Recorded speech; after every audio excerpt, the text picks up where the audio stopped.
Ostonada g'animlar yurtni talon qilishdi. Qo'rqoq xonlar yovga kulib poyu patak o'rnida sabri to'lib toshgan xalqim va qo'zg'alon qilishdi. O'sha zolim xonlar yovning qanotida turdida yordam so'rab boq podshoning tovonlarini o'pgan u Po'latxon xalqim uchun deb isyon aylagan ekan. Yovga berar yerim yo'q deb ko'ksin tutdi to'pga u hurlik uchun vatanim deb janglarga kirgan ekan.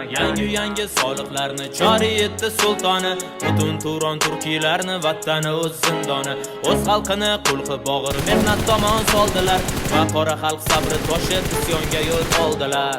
Zo'rlardan qo'rqmadi, yovdan tik boqib bajal tomon u dushmandan olmadi yordam, chunki haqiqiy inson u. Po'latxon bobomni qo'lida xanjari, dushmanga sanchilar qo'lida tig'. Izma-iz janglarda ergachi bajalar rohati bormikan vatandan ortiq. Soqqilar yo'lini to'sdilar har qadam, qahramon chiqqanda chiqadi xoin. O'zimizdan chiqdi shunisi